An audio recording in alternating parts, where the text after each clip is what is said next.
El siguiente segmento tiene contenido o opinión. La entrevista en A Primera Hora. Analizamos los hechos del momento junto a sus protagonistas. Muy bien, 7 de la mañana con 38 minutos. Actualizamos rápidamente o recordamos rápidamente que el señor presidente de la República, en su último tuit generado anoche, había alertado que el día de hoy el gobierno va a dar a conocer medidas económicas. Decía el presidente de la República hace 10 horas en su cuenta Twitter: la emergencia del COVID-19 y la drástica caída del precio del petróleo han tenido un fuerte impacto en la economía mundial y la de Ecuador. Estamos trabajando las decisiones correctas. Mañana las daremos a conocer, refiriéndose al día de hoy. No se precisa en qué marco. Hay expectativa. Creemos que estos anuncios podrían darse en el marco de una actividad que ocurrirá el día de hoy en el Palacio de Carondelet a las 11 de la mañana. Diálogo con sectores sociales sobre situación económica del Ecuador. Creemos que va a ser así, no tenemos mayores detalles en torno a este tema. Pero ayer fue un día marcado, además de esa expectativa, por un sorpresivo anuncio: la renuncia de José Augusto Briones a su condición de ministro de Energía y Recursos Naturales No Renovables. José Augusto Briones ha anunciado en una misiva que circuló durante la jornada del día de ayer en los medios digitales, en las redes sociales, que presentó su renuncia, su dimisión por razones personales. Algunas personas que son muy activos en redes no se ponían de acuerdo sobre las razones, y eso también lo expresábamos en nuestra cuenta Twitter, en el sentido de que no sabemos si son problemas de salud, como sostuvo alguien, no sabemos si es por alguna situación asociada al presente y futuro del campo Sacha, no sabemos si tiene que ver con el proyecto Yurimagua, el proyecto minero Yurimagua, no sabemos si tiene que ver con el desplome de los precios del petróleo. Bueno, no sabemos las razones exactas por las cuales José Augusto Briones renunció, pero lo cierto es que ayer presentó su dimisión, fue aceptada esa renuncia por el presidente de la República, y ayer mismo emitió el decreto ejecutivo a través del cual nombró al ingeniero René Ortiz Durán como ministro de Energía y Recursos Naturales No Renovables. Augusto Tandazo está aquí en nuestra mesa de trabajo para hablar justamente. Él es un conocedor de la materia petrolera y le hemos invitado para hablar un poco sobre este particular escenario, y quiero partir esta entrevista justamente sobre estos cambios asociados a la conducción del Ministerio de Energía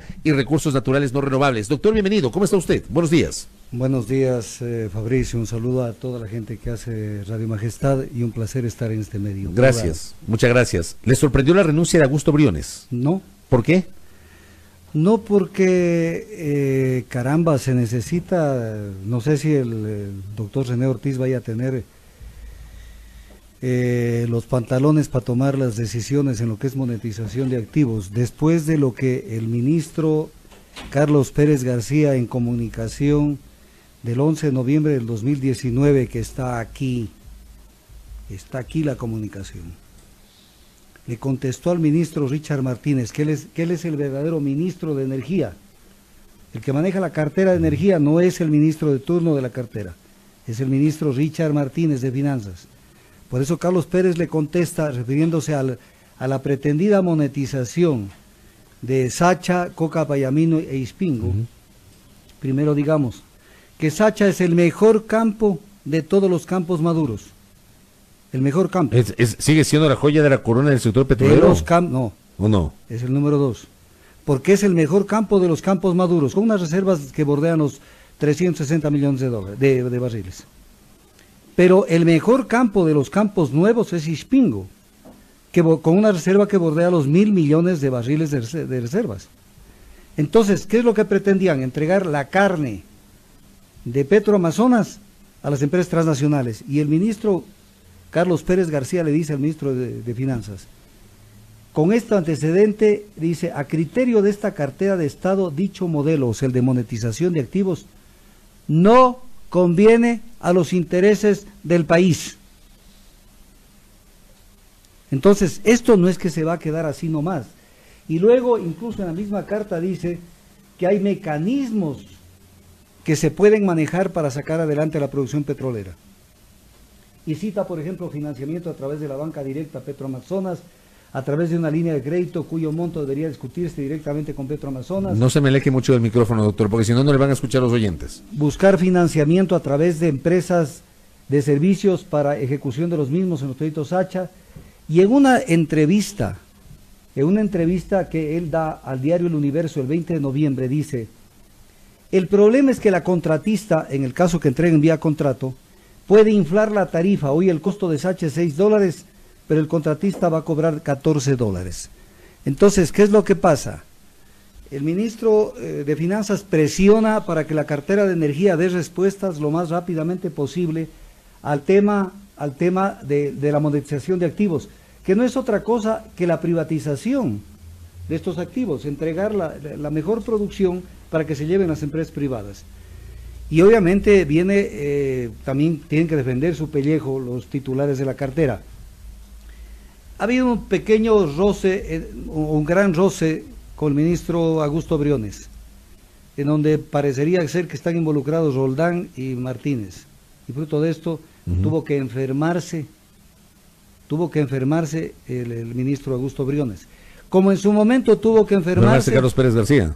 Claro, no, el ministro Augusto Briones, que acabó de enfermar. Yo sé, pero como en su momento también se dijo que estaba enfermo el ministro saliente, como en su Carlos momento, Pérez García. Como en su momento usted recordará que se iba a tratar del riñón y se enfermó y no le permitieron dar la rueda de prensa al gerente de Petroecuador, Ojeda. ¿Sí se acuerdan?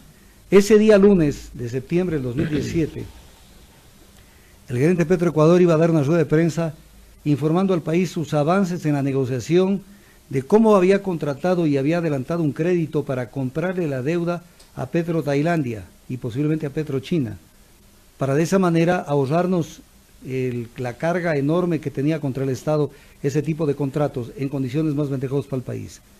Llegó al país, convocó a rueda de prensa, lo llamaron de la presidencia y tuvo que renunciar a las 11 de la mañana de ese día y se enfermó. Entonces esas son enfermedades que son más contagiosas que el coronavirus. Entonces, esto está en esto y posiblemente lo están mirando a René Ortiz como la persona más dúctil como para de un solo tajo tomar ese tipo de decisiones.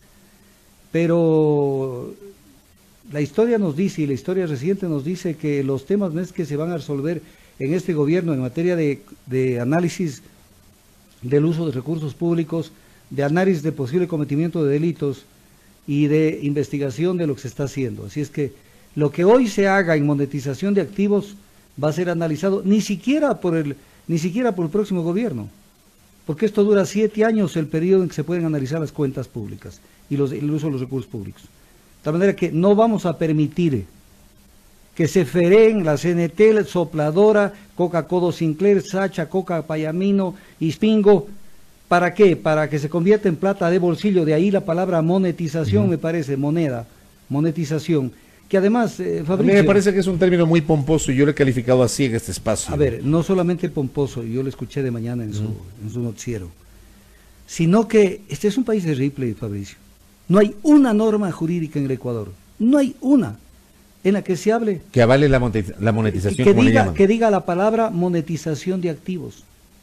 O sea, ocultan tras una frase ampulosa una realidad jurídica diferente, que es entregar el gestionamiento de sectores de servicios públicos para que se conviertan en negocios de empresas transnacionales. Ahora, usted dice, no vamos a permitir. El tema es, primero, yo todavía no veo concreciones. Es más, desde que empezó el señor presidente de la República con su gestión, se ha anunciado, por ejemplo, una serie de decisiones que no se han concretado. Una de esas, vender uno de los 2 aviones. Otra, analizar la situación de TAME y ver si se la puede vender. El tema de CNT que no se termina de concretar. No sabemos cuál es el futuro del Banco del Pacífico, que también se dice que habría el interés de venderlo.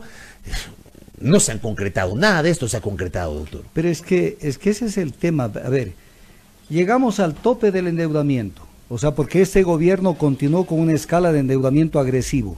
No se olvide que se posesiona el 24 de mayo del 2017 y el 31 de mayo ya se contratan 2 créditos y el uno de ellos con una tasa del 9.62%. Entonces, cuando ya se les acabó esta teta, porque ya no hay más, ya no hay que poner en prenda, en este caso el petróleo, en preventas y etc. cosas, Entonces comienzan a querer que vendamos los enseres domésticos de la casa. O sea, que saquemos a una feria la lavadora, la secadora, la refrigeradora, y ya se solucionó el problema. No, se agravó el problema, porque nos quedamos con la casa prácticamente pelada. No hay una política de Estado en materia de la conducción económica del Estado ecuatoriano desde el inicio de este gobierno, e inmediatamente se embarcó en el manejo de una política neoliberal, además contraria a 180 grados a lo que propugnó en el programa de gobierno 2017-2021, en el cual se dice textualmente: la visión neoliberal sueña con paquetazos, ahí está la focalización y otro tipo de cosas más, despidos intempestivos y privatizaciones. Y es lo que quieren llegar. Entonces viene el tema, ¿qué más han hecho en estos 3 años? De la mano del sector privado nacional. Mire usted coincidencias, que son sencillas. Ministro de Finanzas, expresidente del Comité Empresarial Ecuatoriano y expresidente de la Federación de Cámaras. Totalmente del sector empresarial ecuatoriano, derecha ecuatoriana, derecha política y vinculada con el exterior. Ministro Iván Montaneda, ministro de Comercio, expresidente de la Federación de Exportadores. Actual ministro de Energía, René Ortiz, expresidente de la Asociación de la Industria Hidrocarburífera del Ecuador, que engloba todas las empresas petroleras privadas. Y de la Asociación Nacional de Empresarios. Claro, entonces, ¿de qué estamos hablando? Pero el primer ministro de Energía del gobierno del presidente Moreno, Carlos Pérez García, también tenía vinculaciones con el sector petrolero privado. Pero claro, vino de Halliburton. Exacto. Vino de Halliburton y incluso su asesor en el Ministerio de Energía, ahí comenzó en la función pública de este gobierno, era Augusto Briones. ¿Y eso qué demuestra? Eso demuestra que es un gobierno que responde a la derecha económica y política del Ecuador y a los empresarios. No es la propaganda que nos pasan en todos los medios, el gobierno de todos. Se puede encontrar un técnico, un especialista en materia petrolera que lidere el Ministerio de Energía y Recursos Naturales No Renovables, como se llama ahora, y que no haya tenido vinculación con el sector petrolero privado. Se puede encontrar. Se puede encontrar. Porque alguien me hacía ese cuestionamiento ayer. Yo tenía un debate con un par de colegas periodistas que tenemos un chat y hablábamos sobre eso. Y claro, la pregunta era, ¿se puede encontrar a alguien que conozca la naturaleza del sector petrolero, pero que no tenga vínculos con las petroleras privadas? ¿Petroleras privadas cuáles? ¿Nacionales o internacionales? Ese es el tema. No, es que... Las extranjeras. O sea, extranjeras. ¿Ah? Le voy a poner un ejemplo que puede sonar absolutamente como que yo estoy lanzándome a la piscina. Pero le voy a poner un ejemplo. Yo jamás he tenido vinculación con las empresas transnacionales. Y creo que soy uno de los técnicos de mayor experiencia en el sector, porque tengo 48 años de experiencia en el sector, incluso manejé la Organización Latinoamericana de Energía. Ahí tiene un ejemplo para que le tape la boca a la persona que dijo eso. Pero obviamente, un ministro para sentarse en esa cartera tiene que entender esto, tiene que entender. Y no me refiero a este gobierno, me refiero al anterior gobierno, al de más atrás, a todos. ¿Qué tienen que entender? El principal enemigo del Ministerio de Energía y de Petroecuador y hoy de Petroamazonas tiene nombre y apellido, Ministerio de Economía y Finanzas. ¿Por qué? Porque esas personas no entienden cómo funcionan los sectores. O sea, creen que la gallina de los huevos de oro tiene que seguir dando los huevos de oro sin comida. Y entonces lo que hacen es quitarle las rentas a Petroecuador, al Ministerio de Energía y en las actividades productivas del sector público y que funcionen bien las empresas. Las dejan en soletas y después dicen la ineficiencia del sector. Oye, pero es que no les das los recursos básicos para que funcionen. Voy a poner un ejemplo. Contratos de prestación de servicios, porque por ahí en un medio me están calculando papas con yucas. Contratos de prestación de servicios con empresas transnacionales. La tarifa que se les paga bordea un promedio de $36. A los grandes contratos, porque hay contratos donde se paga menos, pero son contratos insignificantes y otros que se pagan como $60 o 50 y pico de dólares. Los contratos grandes, $36 más o menos promedio. O sea, el Estado le compra el barril producido con una tarifa a una empresa transnacional en $36 y le compra a Petroamazonas, por poner un ejemplo, le paga $17. Entonces, ¿qué es más conveniente? Menos de la mitad. Menos de la mitad. Entonces, ¿cómo puede ser que Finanzas, por ejemplo, le cortó $407 millones a Petroamazonas, cuando cada vez que le daba $1, Petroamazonas le devolvía 3? ¿Y qué pasa cuando baja el precio del petróleo, como es la situación hoy? ¿Se mantiene la misma tarifa? Se mantiene la misma tarifa, solo que el Estado coyunturalmente, se retiene el 25% del precio como margen de soberanía en base al artículo 16 de la Ley de Hidrocarburos renegociada. Entonces viene el tema. solamente vemos el cristal desde un solo ángulo. Veamos al cristal, porque cuando hay un problema en precios, que de eso también quisiera hablar, el por qué el precio está donde está. Cuando vemos un tema en el precio, uno tiene que regresar a ver, decir, ¿cómo me defiendo? Me defiendo por lo menos con la producción. O sea, produciendo un poquito más, de pronto compenso la caída. ¿Tenemos un problema de producción en este momento? A ver, dato de la fecha. A ver, ¿de dónde es ese dato? Del Ministerio de Energía, información validada por la Agencia de Regulación y Control de Hidrocarburos. Dato oficial. Dato oficial. ¿Qué dice ese dato? Dice que Petroamazonas está produciendo el 85% de la producción estimada. O sea, 15% se le ha caído la producción en estos días. Y fíjese cómo es el tema. A las empresas privadas que manejan un porcentaje más o menos del 20% de la producción nacional, ellos están produciendo el 51% de lo que estaba planificado. O sea, más de lo que debían producir. Y nosotros menos. Cuando le cuesta al Estado menos el que produzca Petroamazonas. ¿Qué es lo que ofreció el gobierno cuando se posesionó y antes de posesionarse? Que Petroamazonas no de Petroamazonas, todo el Estado ecuatoriano, sumando privadas y la empresa pública, porque todo el crudo es del Ecuador, en el contrato de prestación de servicios, iba a producir 740.000 barriles diarios. ¿Cuánto estamos produciendo? 541.000 barriles, 200.000 barriles menos. Esos son, en términos económicos, más o menos 5 leyes de simplicidad y progresividad tributaria. ¿Y por qué no producimos estos 200.000 barriles adicionales? Porque Finanzas no le da el dinero desde hace 3 años a Petroamazonas. ¿Y lo puede hacer el sector privado o no? A ver, si el sector privado convierte la producción hidrocarburífera en un negocio privado y se lleva el santo y la limosna. Pero quieren desaparecer Petroamazonas. ¿Pues cómo se entiende eso? Pero, a ver, ¿cómo se entiende? Sí se ¿Sí entiende. No? A ver. Y voy a hablar con nombre y apellido. Dele. Ya, dele. Llegó el gobierno de Borja, Rodrigo Borja, y dijo, lo cual yo lo sostengo hasta ahora que es una tesis correcta, el sector petrolero es un sector en expansión.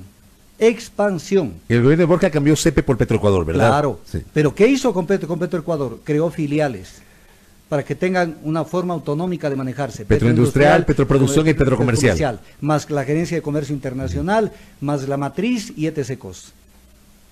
Luego vino la contracción y se eliminó Petroproducción y se dejó toda la producción en manos de Petroamazonas.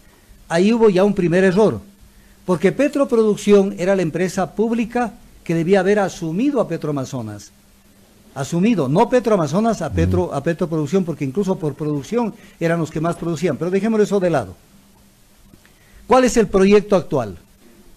Fusionar Petroecuador con Petroamazonas. Es el proyecto actual. Entonces uno dice, a ver, Fabricio, usted es un periodista muy inteligente. Van a sacar una sola empresa. ¿Por qué? Porque van a intentar llegar al modelo neoliberal extremo de que se quede deshuesado todo la empresa pública de hidrocarburos, de petróleo, y entreguen todo al sector privado. Refinación están yendo a entregar todo al sector privado. La nueva refinería, el concesionamiento de la refinería Esmeraldas y de Santa Elena. Con lo cual los precios de los hidrocarburos vendrán a precios internacionales, esté donde esté el precio del petróleo, porque coyunturalmente está hoy en donde está, pero no es que ahí se va a quedar.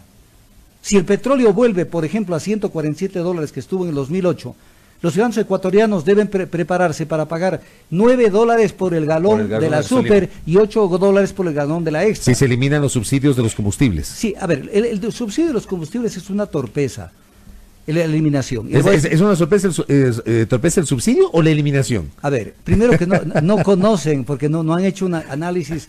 Es el gran problema cuando se nombra gente neófita en el sector y en otros sectores. Cuando uno analiza el queso, o sea, todo el consumo del sector de transporte en materia de combustibles, uno se topa con la siguiente realidad, que esa es la verdad. ¿Cómo no quisiéramos que sea otra? Pero esa es la verdad. El 72% del consumo de combustibles para el sector de transporte terrestre son carga pesada y carga liviana. Entonces, ¿cómo focaliza en carga pesada y carga liviana? ¿Cómo le dice un tractomula, entre a esta estación de servicio porque usted está llevando colchones y usted entre mejor a esta otra para pagar el 10 al otro precio? ¿Cómo focalizamos el transporte de pasajeros, por ejemplo, que ese es otro? Pero, a ver, pueden intentar algún bono, alguna cosa, pero transporte de pasajeros son un poquito más del 4% los buses y un poquito más del 4% los taxis. Si no es lo que la gente cree en el consumo de combustibles. Y el consumo privado, digamos, la gente que maneja sus autos privados, sus subs, sus chips, más o menos son el 18-19%. Entonces, ¿cómo focalizan? Tratando de ahorrar en buses el 8%, el 9% del consumo de combustibles, y en los privados cargándole a ciertos carros de alguna gama. ¿Qué han resuelto con eso? Absolutamente nada. O sea, son disparos al aire. Vean el grueso del problema, son 72% carga pesada y carga liviana. Entonces, si eso no lo ven, estamos mal. Si no ven que hay que incrementar producción, mejorar productividad en los diversos sectores de la economía, están mal. Ahora, Dele, lo que iba a el decir. tema del precio internacional. Eso le iba a preguntar, usted me leyó la mente. Me quedan 4 minutos, así que hagámoslo más resumido. Justamente el precio internacional iba a preguntar. Lo que está pasando hoy, hay una proyección de Goldman Sachs. Primero, hoy amanece el WTI con $34, el WTI que es el de referencia para el crudo ecuatoriano. Pero Goldman Sachs prevé o proyecta que va a bajar inclusive a $20, cuando nuestro presupuesto está en 50 y pico de dólares, lo había proyectado justamente el precio del barril de petróleo. ¿Cómo analizamos este comportamiento del mercado internacional? Primero es información de Goldman Sachs y eso ya es... Ya está sesgado. Primero, nos quieren hacer creer que el precio del petróleo ahora se cayó. Primero, el precio del petróleo internacional, no hablemos del Ecuador, debería estar en no menos de $200 el barril. Si se siguiera con las leyes de oferta y la demanda normales, sin manipular la oferta, porque es lo que manipulan. Mire usted cifras que le traigo fresquitas. No le voy a dar con los picos, pero más o menos. Dele. Demanda mundial 99.500.000 barriles. Producción no OPEP, o sea, todo lo que produce el mundo no OPEP. Ahí está Noruega, está Rusia, está México. Y estamos nosotros que ya no estamos en OPEP. Y estamos también. Son 65.760.000 barriles. Por lo tanto, ¿qué debería estar produciendo el OPEP? La diferencia. Porque si el mundo no OPEP produce eso, la diferencia con la demanda es lo que produce el OPEP. Entonces estaría produciendo 33.750.000 barriles. Pero si usted analiza, que aquí tengo el gráfico oficial del OPEP, oficial, ¿cuánto produce el OPEP? Son 28.850.000 barriles. Entonces usted dice, oye, ¿y quién produce los 4.800.000 barriles que están en el aire? Arabia Saudita, Emiratos Árabes Unidos, Kuwait, Irak, que está controlado. Y hoy se desató una guerra, no hoy, ayer, las noticias salieron ya entre anoche y ahora. Arabia Saudita abrió los grifos, primero que no estaba produciendo lo que decía que producía. Decía que producía 9.500.000 barriles y está produciendo 12.500.000 barriles. Y pese a ello, abrió los grifos. Por lo tanto, esa es la verdadera razón. El contubernio, el maridaje que hay en el mundo internacional entre los países industrializados y determinados países del OPEP que producen más petróleo del que se necesita para tirar los precios a lo que quieren los del mundo industrializado. ¿Y por qué? Porque, Fabricio, la crisis del 2008 no se ha resuelto todavía. Todavía no se ha resuelto. Hay una crisis, hay una recesión económica mundial. Usted lo puede ver en tasas de interés. El Reino Unido, la Gran Bretaña, llegó a establecer tasas de interés en el mercado en 0.50 centavos, de 50% de tasas de interés. La mitad del 1% de tasas de interés en el mercado bancario. O sea, les sobra el dinero, no saben qué hacer. Y entonces, ¿a quién le vamos a culpar? En su momento le culpamos al crudo de esquistos, le culpamos a cualquier problema que se lo inventan, que los commodities, ahora es el coronavirus. Hoy le culpamos al coronavirus. El coronavirus no tiene nada que ver con el tema, porque además el impacto del coronavirus podría reducir la demanda en China unos 500.000 barriles y la sobreproducción de 4.800.000 barriles hasta el día de ayer. ¿Quién responde por los 4.800.000 barriles? Oiga, ¿fue correcta la decisión del Ecuador de abandonar la OPEP? Absolutamente correcta, porque ahí existe la trampa, o sea, le fijan cuotas, y entonces todo el mundo sale santificado de ahí. O sea, no debimos haber regresado a la OPEP. Para nada, además nos tomó del pelo Venezuela. Recuérdese usted que Chávez le dijo al presidente Correa, le dijo, regresa a la OPEP, quería un voto más dentro de la OPEP para hacer mayoría, tratar de hacer mayoría con Argelia, Libia, con Nigeria y con Irán. Y hacerle calor a Arabia Saudita. Claro, hacerle calor. Kuwait. Y le dijo, regresa a la OPEP y yo regreso a la CAN, a la Comunidad Andina de Naciones. El Ecuador regresó a la OPEP y Venezuela no regresó a la Comunidad Andina de Naciones. Entonces nos toman del pelo de manera sistemática. Pero ese es el problema. Ahora, yo sí le quiero decir una cosa al terminar, que esto lo he dicho y no tengo más tiempo para expresarme, pero no me quiero quedar con la lengua Por que favor. me pica. 3 años de inacción, de inmovilismo, de haber abandonado los arcos y solamente de circo, porque el circo sigue. Porque si no, el Ecuador va a tener que desayunar, almorzar y merendar en el corto tiempo el caso Sobornos. Es lo que nos va a tocar, almorzar, desayunar, almorzar y merendar. Yo lo he dicho desde el día de ayer, que comencé a hablar en Radio Centinela del Sur, luego hablé en Radio Huancavilca, luego hablé en una red del Coca, red comunitaria de radios del Coca, y hoy lo digo en majestad. Presidente Moreno, renuncie.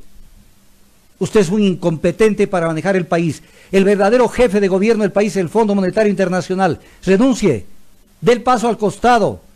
Hoy vamos a tener otro show mediático. Eso no es peor. No. Las elecciones ya son el próximo año. No importa.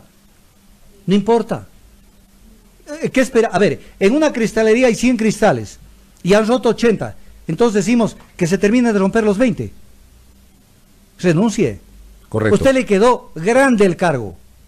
Enorme el cargo, además que lo traicionó el voto popular que le votó para que haga otro tipo de gobierno. Usted anunció otro tipo de gobierno, no el que ha ejecutado. Está claro que no es el plan económico el que está aplicando, el plan económico con el que Y ganó que las se haga elecciones cargo del presidente de la Sonnenholzner. República. ¿Para Está qué? claro. Para que le demuestre al país que sí puede manejar la papa caliente, para ver si era tan fácil manejar la papa caliente. Doctor, le voy a comprometer nuevamente en el futuro, no muy lejano obviamente, para seguir hablando de este y otros temas. Y otros Gracias por el temas, tiempo. ¿Ah? Y otros temas que no me ha invitado. Por No, ya ejemplo. le voy a invitar. No, Pues siempre le invito. Pero No se me ya, queje. ya pasa. No se me el tema. queje, sí, A sí ver, le invito siempre. A ver, mire cómo Ramiro García se sacó, pero como torero el tema, y dijo, no, si no tienen que hacerle caso al peritaje. A ver, Sino mira, para ¿qué le pero pregunté yo? qué papelón con el tema del aperito. De eso hay que hablar. 5 segundos, deme Por 5 favor, segundos. 5 segundos, pero segundos. rapidísimo que se me La termina el tiempo. normativa del Consejo de la Judicatura, normativa, dice que para que haya peritaje en criminalística, tiene que ser un profesional con 2 años de experiencia. La señora Alexandra Mantilla ni siquiera es graduada y abogado. Y ahora quieren decir, no le hagan caso a ese peritaje. Ya se jalaron. Eso se les cayó. Lo del aperito lo hemos dicho acá, lo he dicho yo en este espacio las últimas 2 semanas. Gracias, Augusto Tandazo. Le vamos a comprometer para que nos vuelva a visitar, para hablar de los temas jurídicos. Él es jurista, es conocedor de las materias. Estamos a portas de que se conozca una resolución del caso Sobornos y seguramente procuraremos tener nuevamente acá al doctor Augusto Tandazo en nuestro programa. 8 de la mañana con 5 minutos en la primera hora. Silrat. Así es, hace pocos minutos el analista petrolero Augusto Tandazo, aquí en la primera hora, se refirió a la caída de los precios del petróleo. Dijo que el crudo debería estar en $200 el barril, pero se manipula la oferta. Señaló que la demanda mundial bordea los 99.500.000 barriles, pero la producción de la OPEP llega a alrededor de 65 millones de barriles, por lo que esta debería producir unos 33.700.000 barriles, pero produce unos 28 millones de barriles. De este lado también aseguró que Arabia Saudita abrió los grifos y que produce más de 12 millones de barriles, lo que produce la caída del precio del crudo, porque hay una sobreproducción de más de 4.800.000 barriles. El analista se refirió también a temas de coyuntura económica, dijo que no hay una política de Estado en esta materia, cuestionó el endeudamiento del actual gobierno, al que señaló de estar ligado al sector empresarial del país. El analista se pronunció además contra la eliminación de subsidios, al tiempo que cuestionó la intención de fusionar Petroecuador con Petroamazonas. Finalmente le pidió la renuncia al presidente Lenín Moreno a su cargo. Son las 8 de la mañana con 8 minutos aquí en la primera hora.